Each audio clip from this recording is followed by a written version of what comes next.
What's going on, guys? Mike with Iceberg Gaming here, and today I've got something that I think is kind of special, and hopefully you will too. Today we are covering Warhammer 40,000 Rogue Trader. The developers were nice enough to send over a key for me to do a review. This game is by Owlcat Games, the makers of Pathfinder, Wrath of the Righteous, and it is coming out on December 7th, 2023. So that's going to be next month. I'm not exactly sure when this video is going to go live, but should be it should be going out in November at some point, probably before Thanksgiving. So you got a couple of weeks till this game comes out, and let's get hyped because I'm excited about this, and hopefully you are too. This game is made in close partnership with Games Workshop. Warhammer 40,000 Rogue Trader is a story-rich classical RPG from Owlcat Games, the developers of the critically acclaimed game Pathfinder, Wrath of the Righteous. So right away we have a couple things, multiple things that I am personally very excited about. I love me some Warhammer 40,000. Ever since I was a kid in high school, I played the tabletop with my friends. I had the Blood Angels army. I had a friend who was Dark Eldar. I had a friend who was Tyranids. And we just had a ton of fun playing at tabletop back in the day. I wish I had time to play the tabletop now. I would if I had time to do all the painting and stuff. I was never very good at painting, but one of my friends was like almost like a professional quality painter, so he helped me out. But anyways, enough of the nostalgia.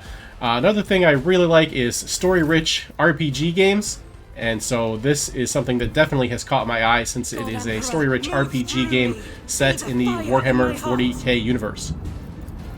So who other than me is going to be excited about this game? Well, if you like Warhammer 40,000, you're going to like this game. If you enjoyed Baldur's Gate, you might love this game as well, because it's very similar to Baldur's Gate.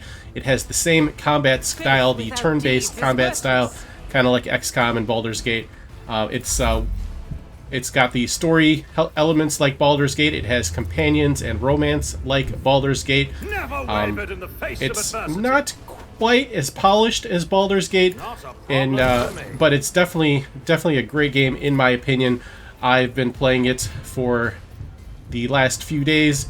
I'm like a dozen hours or so into the story, and I think it's a really good story. My only two complaints are that it isn't voice acted enough.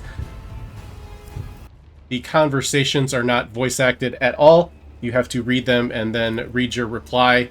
I wish they were voice acted. At least if you're not going to do the player character, then the NPCs would be nice. It's not the end of the world, but it would definitely add quite a bit to the game if they were voice acted instead. Some of the cutscenes have voice acting, some of them seem to not. The characters will talk to you out in the world a little bit as well, but really it's lacking voice acting in the conversations. Really, my only other complaint so far is that there aren't enough romance choices. There's only 3 romance choices total. The first one is Cassia Orselio. She's a navigator. She's kind of a mutant human. She is the choice for males. She only likes men. She is a female and only likes men. We also have Henrix van Calux. He is a man and only likes women. And we also have a third one, Jai Hidaria. She is a woman that likes either. So she is the only LGBT-friendly choice in the game. She likes men and women. So I feel like there should have been a little more options for people who aren't hetero. Like myself, I have, as a hetero man, I have 2 choices. Hetero females only have 1 choice. There's no choice for gay men at all. So I think they could have done a little better job with that, but it is what it is. 2023, we should see a little more options for non-hetero people. Other than that, I've been really enjoying my time with the game. The story, to me, so far is really good. There is a world map, kind of almost like an XCOM map, globe, but it is the solar system. And I believe later in the game you can travel to other solar systems as well, so it is a really big game. From what I'm being told, the campaign itself is going to take you about 100 hours, so that's about the equivalent of a Baldur's Gate campaign playthrough, so that's really good. and it seems to be a very good story, so it's 100 quality hours for sure, in my opinion. The combat also seems pretty good. If you're not a fan of turn-based combat, you might not enjoy it, but if you are a fan of either Baldur's Gate and or XCOM type games, I think you will pick it up quickly and enjoy it. The environments are, some of them are destructible. There's some explosive barrels and stuff like that, but you also have the cover system. The cover, it seems like it can be broken, some of it, so you have to watch out for that. I've never felt pain like this. Most of your characters will have special powers that come in either psychic abilities or combat orders, so there's lots of tactical decisions to be made. Since it is Warhammer 40,000, there is a mix between technical skills and kind of magic, warp magic. You have your psychers, etc., as usual in Warhammer 40k, so that's a nice, interesting diversity of options for you. All of your different companions come with their own tech trees and choices of skills, as well as their own personalities and backgrounds that you have to take into consideration if you want to befriend and or romance the few that you can romance. They have their doctrines, they have their reputation, a biography, and their features. Another thing I really like about it is that you are not limited to just your party of 4, i.e. like Baldur's Gate.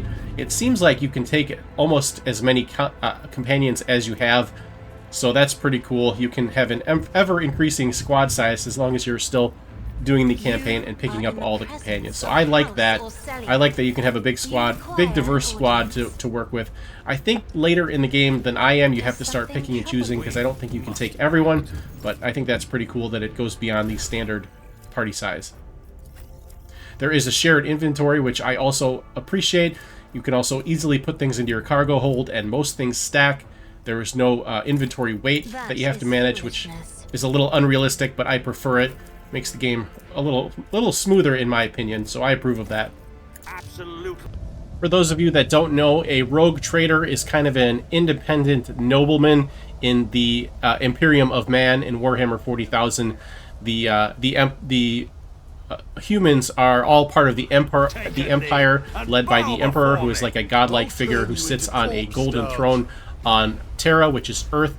He's kind of half dead, dating back to the Horus Heresy. He was almost killed, but he was put on this golden throne, which is basically his life support system, and he basically just sits there and, depending on the dogma that you follow, he sits there and guides humankind through the warp, and he's this huge presence in the warp, which is like the source of the magic in Warhammer 40,000, and it is also where ships travel through to get from place to place quickly. Instead of like hyperdrive, you travel through the warp, and the Emperor sits on his golden throne and is like a huge beacon through that for everyone, so that they can find Earth and know where they're going. He also protects humankind from chaos, which is like kind of like the devil, I guess you could say. Chaos is like the evil that lives in the warp, and it manifests in demons, and there's actually traitor humans that have fallen to chaos that are out in the world as well, and some of them live in the warp, some of them are out in the world, and some of them come from the warp to attack, and it's just a constant threat to the Imperium of Man, as well as all the aliens that are out there. So in this game, you're the rogue trader, which is surprisingly autonomous. You're a noble, as I said. You have your own little house, and you can kind of do almost whatever you want. Like, for example, later on you can pick up a companion that is an Eldar, which is an alien, whereas most normal humans would be accused of heresy and killed on the spot for consorting with an alien. As a rogue trader, you kind of have the authority to do almost anything you want. Really, you only answer to like the Inquisitors or maybe like Space Marine Primarchs, but other than that, you're kind of free to do what you want. Your job is to explore the galaxy and kind of deal with threats out in the world, or in the galaxy that are out of the reach of the other branches of the Imperium. And you also do a lot of trade, hence the name Rogue Trader. Your kind of purpose in life is to just amass wealth and power, both for your own game and to help the Empire survive. So it's pretty cool. It's definitely an interesting take on the 40k universe. It's not one you see often. Most games in the Warhammer 40k universe that you're going to play are usually involving Space Marines. So it's very interesting to get a different perspective.